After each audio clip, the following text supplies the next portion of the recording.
Hello students, my self Shipra from SCG institute. आज मैं आप लोगों को क्लास 9th का चैप्टर नंबर 1 एक्सप्लेन कर रही हूँ, जिसका नाम है नंबर सिस्टम। इसमें हम नंबर्स के बारे में पढ़ेंगे। मैंने एक चार्ट के अकॉर्डिंग आप लोगों को एक्सप्लेन किया हुआ है, आप चार्ट को इजीली देख सकते हैं। नंबर सिस्टम को 2 मेन कैटेगरीज में डिवाइड किया हुआ है, real numbers and imaginary numbers. Imaginary numbers कौन से होते हैं? जैसे माइनस का √5 या फिर माइनस का √25, कोई भी नंबर हो सकता है। इसमें अगर हम 25 को रूट से बाहर निकालने की कोशिश करें तो हमें पता है कि 25 5 बनकर बाहर आ जाता है, लेकिन रूट में क्या रह जाएगा? माइनस का 1। तो जो माइनस का 1 रह जाएगा रूट में, इसकी वजह से ये नंबर क्या कहला रहा है? Irrational, sorry imaginary. तो ये नंबर माइनस का जो रूट है ये हो गया 5 और -1 की वैल्यू हो जाएगी आई स्क्वायर। स्क्वायर जब रूट से बाहर आएगा तो ये आएगा 5i। ये नंबर आपका क्या कहलाएगा? Imaginary number. इसके बाद इमेजिनरी नंबर इतना आपका कोर्स में नहीं है, इतना डिटेल में इसको समझने की जरूरत नहीं है। बस हमें एक रफ जानकारी होनी चाहिए कि इमेजिनरी नंबर्स होते किस टाइप के हैं। तो जिसमें ये इमेजिनरी नंबर आई जुड़ गया, इस आई का जो नाम होता है वो होता है आयोटा। ठीक है। उसके बाद रियल नंबर्स पर आ जाते हैं, जो हमारे मेन है, इस चैप्टर में हमें पढ़ने हैं। इसकी 2 मेन कैटेगरीज हैं, इरेशनल और रेशनल। ठीक है। रियल नंबर यानी कि हमने अब तक जितने भी नंबर पढ़े हैं, फर्स्ट क्लास से या केजी क्लास से हमने जितने भी नंबर्स पढ़े हैं, चाहे वो नेचुरल नंबर्स हो, होल नंबर्स हो, इवन और कुछ भी हो सकते हैं, फ्रैक्शन नंबर्स हो सकते हैं, इंटीजर्स हो सकते हैं, ये सब जो कैटेगरीज हैं वो सब रियल नंबर्स के अंडर आती हैं। रियल नंबर्स को 2 मेन कैटेगरीज में फर्दर डिवाइड किया हुआ है, इरेशनल और रेशनल। इस चैप्टर में हम मेन इन्हीं नंबर्स के बारे में पढ़ेंगे। तो पहले हम रेशनल नंबर्स को ध्यान से लेते हैं। अगर हमें रेशनल नंबर समझ में आ जाते हैं तो इरेशनल नंबर समझने में हमें ज्यादा टाइम नहीं लगेगा। ऐसे नंबर्स होते हैं जिसको हम p अपॉन क्यू की फॉर्म में लिख सकते हैं। नंबर्स में हम मेन इन नंबर्स को पढ़ेंगे, इरेशनल और इंटीजर्स। इंटीजर्स अभी मैं आपको सारा डिटेल में समझाऊंगी कि कौन कौन से नंबर्स होते हैं। तो सबसे पहले समझ लेते हैं रेशनल नंबर क्या होते हैं। रेशनल नंबर रियल नंबर का एक टाइप है। अभी मैंने बताया था रियल नंबर को 2 मेन कैटेगरीज में डिवाइड किया गया है, रेशनल और इरेशनल। तो रेशनल रियल नंबर का एक टाइप है which is in the form of p upon Q. ये p अपॉन क्यू के फॉर्म में होता है, where q is not equal to 0, लेकिन q 0 नहीं होना चाहिए। यानी कि हमारे सामने अगर लिखे हुए हैं 1/2, 1/5, 3/4 और भी नंबर्स हो सकते हैं, नेगेटिव नंबर्स भी हो सकते हैं। ठीक है। कैसे भी नंबर्स जो अपॉन की फॉर्म में है, p अपॉन क्यू की फॉर्म में है, ऊपर वाला जो नंबर है न्यूमरेटर हमारा ये p कहलाता है और डिनोमिनेटर हमारा q कहलाता है। यानी कि ऐसे नंबर्स जिसको हम p अपॉन क्यू की फॉर्म में लिख सकते हैं वो हमारे क्या कहलाएंगे? रेशनल नंबर्स कहलाएंगे। लेकिन कंडीशन सिर्फ इतनी सी है कि नीचे वाला जो नंबर है 0, नीचे वाला जो नंबर है वो 0 नहीं होना चाहिए। ठीक है।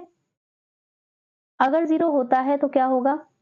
जैसे मान लो 2/0 एक नंबर है, अगर नीचे 0 होता है तो वो नंबर कहलाएगा इनफाइनाइट या फिर नॉट डिफाइंड।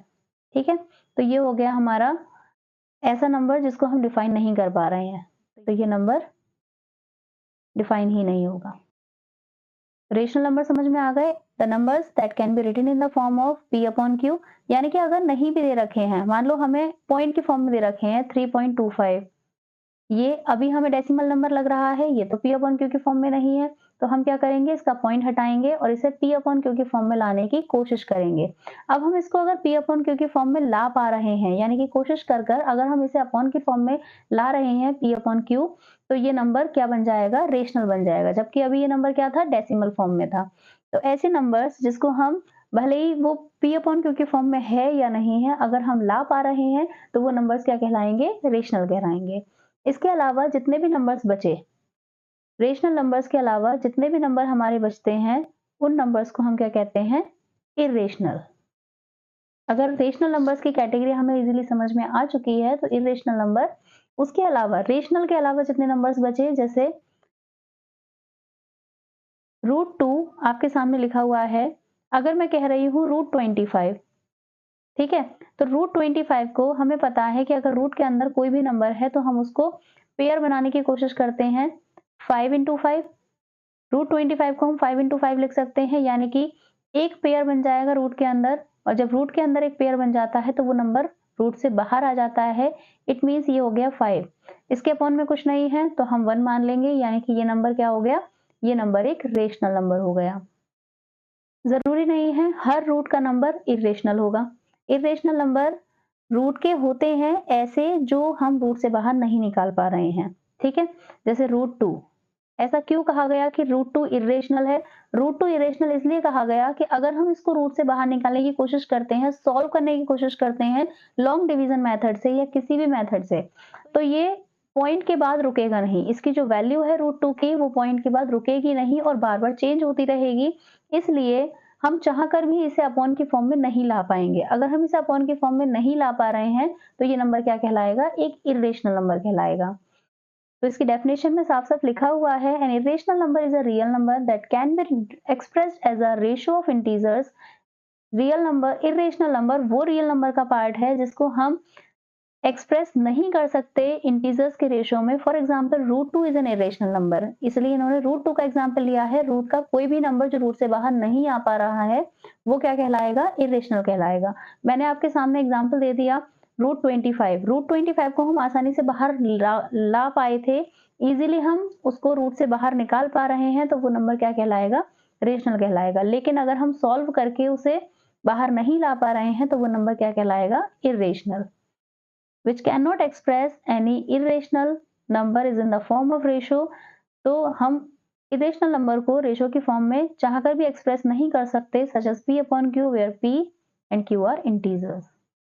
ठीक है, इसके बाद आपके ये रेशनल और इरेशनल के दो टॉपिक्स क्लियर हो चुके हैं। नेक्स्ट है आपका इंटीजर्स। इंटीजर्स टॉपिक मैंने इसलिए लिया है क्योंकि बच्चों को बहुत ज्यादा कंफ्यूजन होता है। नेचुरल होल नंबर, किसी भी नंबर में कंफ्यूजन नहीं होता है, लेकिन इंटीजर्स में बच्चे थोड़ा सा कंफ्यूज हो जाते हैं। इंटीजर नंबर वो होल नंबर होते हैं। देखो, सबसे पहले तो इंटीजर में हमें ये बात ध्यान रखनी है, नंबर लाइन पर प्लॉट होने वाले जितने भी नंबर्स होते हैं, तो वो, जैसे हमने नंबर लाइन अब तक जो पढ़ी है वो क्या पढ़ी है कि बीच में मिडिल में हमारे क्या होता है, जीरो। मिडिल में हमारे जीरो होता है। अगर हम राइट हैंड साइड में बढ़ते हैं तो हमारे पॉजिटिव नंबर्स बढ़ते चले जाते हैं, और जब हम निगेटिव साइड में, लेफ्ट साइड में बढ़ते हैं तो हमारे जितने भी नंबर्स होते हैं वो सारे निगेटिव होते हैं। ठीक है, ये सारे हमारे लेफ्ट साइड में निगेटिव नंबर्स होंगे और राइट साइड में पॉजिटिव नंबर्स होंगे। अगर हमने इतना भी याद रख लिया तो हमें इंटीजर्स में कभी कोई कंफ्यूजन नहीं होगा। इंटीजर्स में क्या होता है, नंबर्स हमारे होल होने चाहिए। होल यानी कि अपॉन के नंबर ना हो, डेसिमल नंबर ना हो, ऐसे नंबर्स इंटीजर्स कहलाएंगे। नेगेटिव हो सकते हैं, पॉजिटिव हो सकते हैं, और जीरो तो इंक्लूड होगा ही होगा। यानी कि नंबर लाइन पर बने हुए जितने भी नंबर हमें दिखाई दे रहे हैं वो सब इंटीजर्स कहलाते हैं। बाय डेफिनेशंस को हम पढ़ लेते हैं इंटीजर की। An integer is a whole number not a fractional number. Integer एक होल नंबर होता है, ये एक फ्रैक्शनल नंबर नहीं हो सकता। That can be positive, negative और जीरो। जो पॉजिटिव हो सकता है, नेगेटिव हो सकता है और जीरो हो सकता है। एग्जाम्पल्स ऑफ इंटीजर्स आर, आगे एग्जाम्पल्स लिखे हुए हैं। देखो, नंबर कितना भी बड़ा हो सकता है लेकिन अपॉन का या डेसिमल का नहीं होना चाहिए।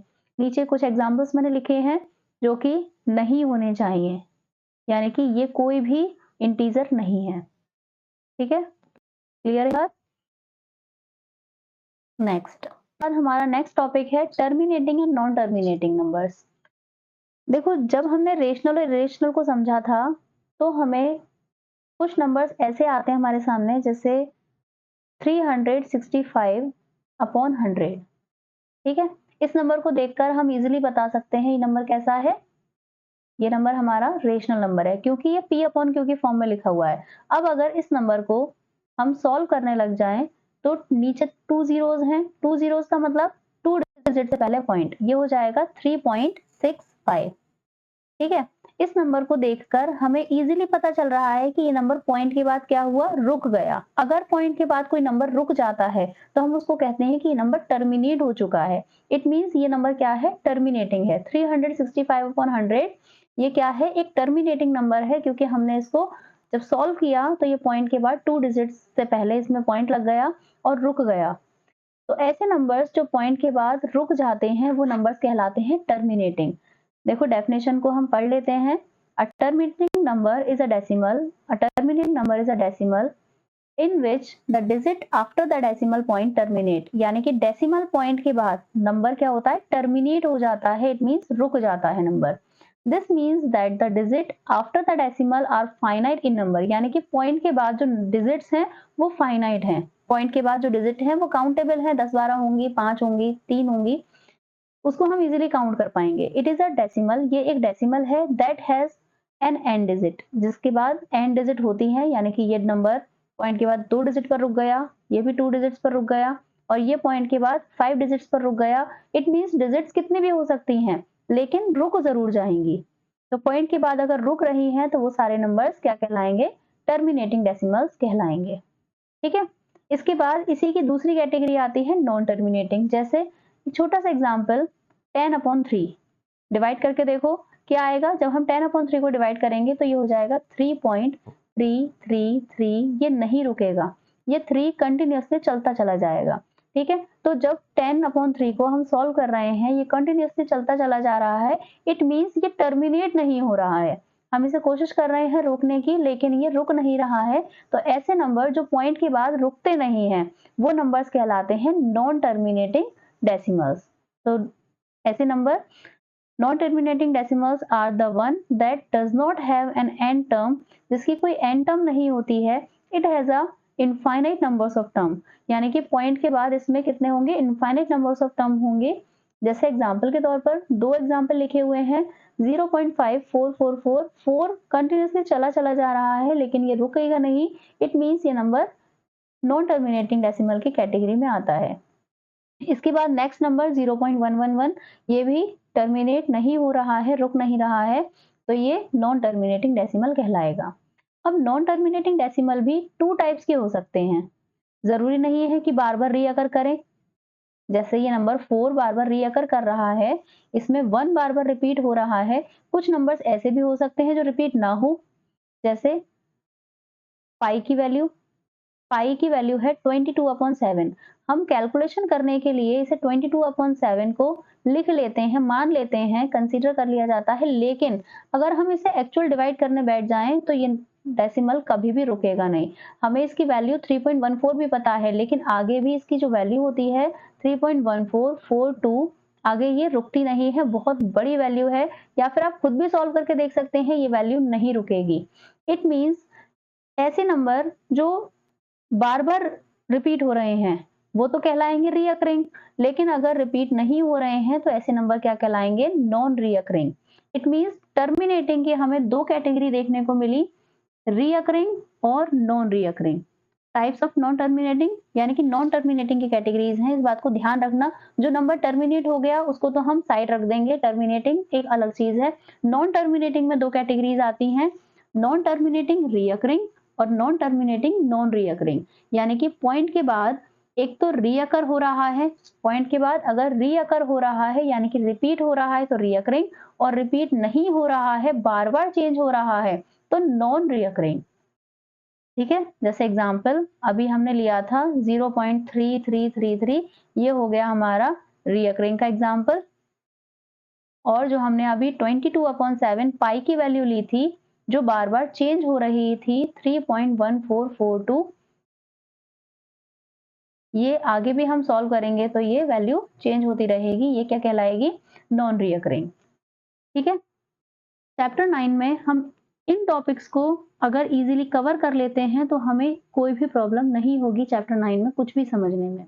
ठीक है। तो स्टार्टिंग से एक बार समझ लेते हैं हमने क्या क्या समझा था। नंबर सिस्टम के बारे में समझा, जिसको हमने 2 मेन कैटेगरीज में डिवाइड किया, इमेजनरी, रियल नंबर। फिर रियल नंबर्स को हमने फर्दर 2 पार्ट्स में डिवाइड किया, रेशनल, इरेशनल। रेशनल इरेशनल को हमने डेफिनेशन से समझ लिया है। उसके अलावा जितने भी नंबर्स हैं उनको हम पढ़ चुके हैं छोटी क्लासेस में, इसलिए मैंने इनको ज्यादा डिफाइन नहीं किया है। ओके स्टूडेंट्स, तो चैप्टर को यहीं खत्म करते हैं। मिलते हैं नेक्स्ट वीडियो में। अगर आपको वीडियो अच्छी लगी हो तो लाइक करें, सब्सक्राइब करें और अपने फ्रेंड्स के साथ शेयर करें। मिलते हैं नेक्स्ट वीडियो में। अगर कोई क्वेरी है आप लोगों की तो आप कमेंट कर सकते हैं, उसमें पूछ सकते हैं। Have a good day.